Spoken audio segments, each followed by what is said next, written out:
So hey guys, thanks for joining me in the vault today. Thanks for having me. Absolutely.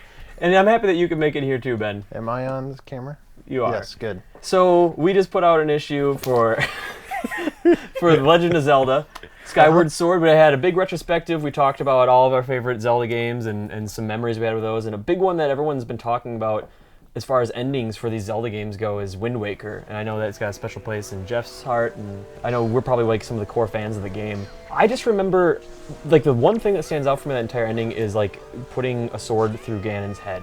And I'm not sure if there's more takeaway points to that, but That's pretty much That was the coolest part. Yeah, I mean, and not only he like leaps into the air. I mean, if you're gonna stab someone right in the freaking face, that's the way to do it. You know, don't just.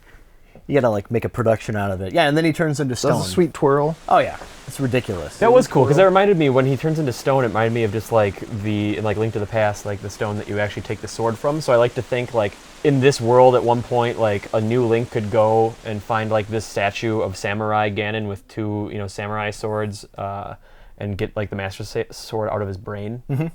That's interesting too. And Is wipe that it on his the Master Sword was tights. in his brain, but he still had time to like laugh condescendingly. And grunt and talk about the wind. Ridiculous.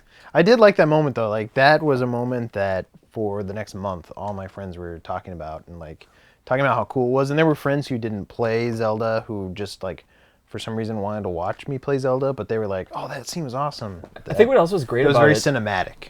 is the contrast between like everyone was like, "Oh man, Wind Waker looks like a kid's game." It's got cel-shaded graphics, and he's got these huge eyes, and he just looks like a cartoon character. Right. But here you have like this Toon Link that he's called now, and he does the most brutal thing that's ever been performed in any Zelda game. He stabs someone through right between the eyes to the hilt. Yeah. And I wonder, do you think Nintendo realized how sort of brutal that was? I would Or be- it was like, because it's cartoony, it doesn't seem as brutal. But it like, to me, it was like very much, oh my gosh, like you weren't it was- expecting it. It was completely shocking at the time, yeah, because this is a series. I mean, like Ocarina of Time, I thought had a really excellent like final boss battle. Also, you remember with Ganon playing the organ. Oh, yeah, it was and great. Stuff.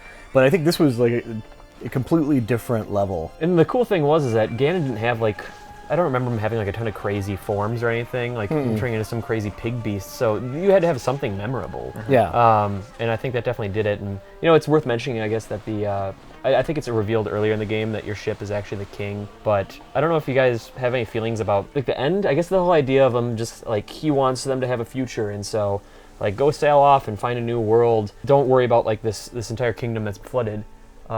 Did you want to revisit that world, or was Phantom Hourglass how you wanted to do that, or would you have rather visited a new world? Like, I would like to explore that sort of underground, that buried Hyrule, sort of this Atlantis style Hyrule.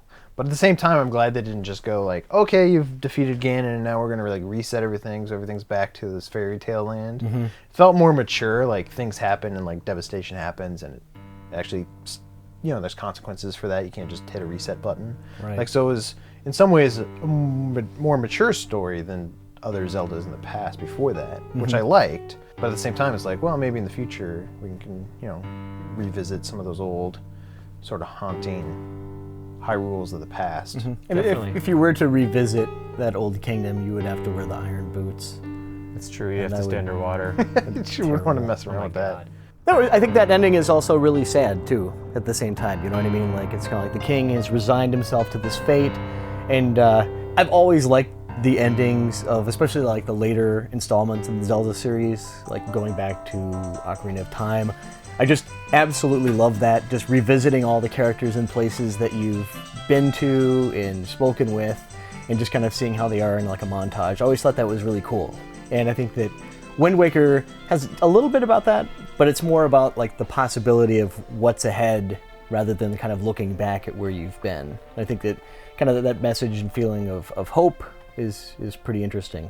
I'm curious what you guys think of like how Wind Waker's ending compares to some of the other Zeldas of the past, because I remember really liking the end of Ocarina, but then like when Majora's Mask came out, I was like, oh, this is even cooler, because it was like really weird Japanese, that alternate world you sort of transport to. Right. And I was like, wow, how are they going to like ever, or is every Zelda game going forward going to have to like try to top this, do something weird? And then Wind Waker kind of brought it a little back and more like tied to what I would call reality, but like was still a good story. So like I'm just curious what your like favorite Zelda endings are. I like Link's Awakening a lot. I was just gonna say. Even though that one is like the biggest cop out. Just when you're telling a story, the whole, I guess this is called spoiled. The whole "it was all a dream" kind of thing is like the cheesiest way you can write yourself out of a problem. I mean, and the fact that they did that Super Mario Brothers 2. Yeah, Did also, They did it in Dallas too. Bob So, Newhart. huge ripoff. Yeah. Of Dallas and Bob Newhart. Yeah. I don't remember any of like the most revered. Well, besides Ocarina, like I don't remember the original Zelda or the second one because they're all just very generic. From my memory, is just like everything's good again. So it's always the ones that are just a little bit offbeat, like Wind Waker, face stabbing, or Ocarina. Even Ocarina kind of fades into he becomes a kid again, right? Yeah. That's cool, but still sort of idealistic and fairy tale, like you said. Minish Cap, couldn't tell ya, like Oracle of Seasons or Ages, and even Twilight Princess, which was supposed to be a little bit grittier. It just, compared to Wind Waker, I don't have as vivid of a memory of like how that one wrapped up. yeah, that's really strange because I mean, I played Twilight Princess right when it came out, and that was only a few years ago. I could not tell you how that ended. And like A Link to the Past also, like I think that game, the beginning is so strong, like just the whole seeing the rain and everything that's what I remember about that game, and also turning into a rabbit. That's true. So- Yeah, Dark World It's Rabbit. memorable. Yeah. Well, maybe that's the strength of Wind Waker's ending. Then is like you remember at least that moment pretty well when you're stabbing Ganon through the face.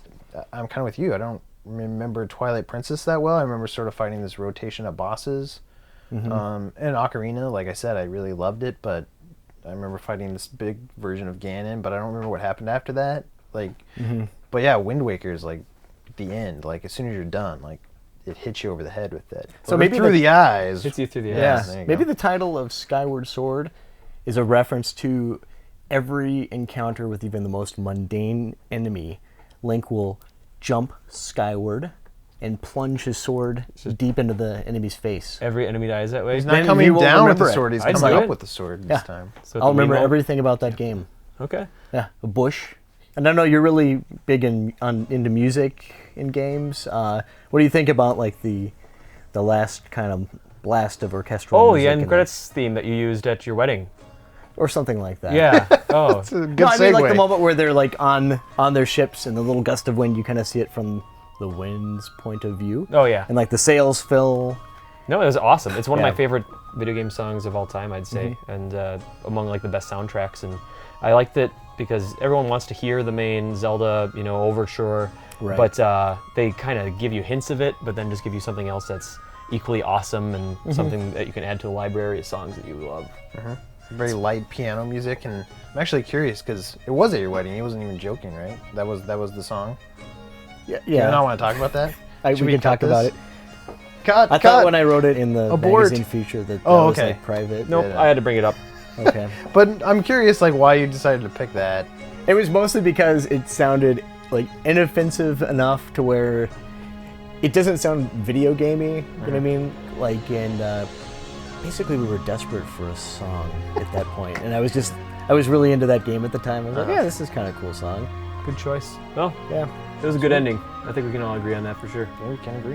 A great Zelda ending means a sword in the face. I'm glad that the sequence is called Spoiled because I think that we started off. So we Spoiling started it. off pretty spoiled. Yeah, We're all spoiled people. Zelda. Wind. I like Zelda.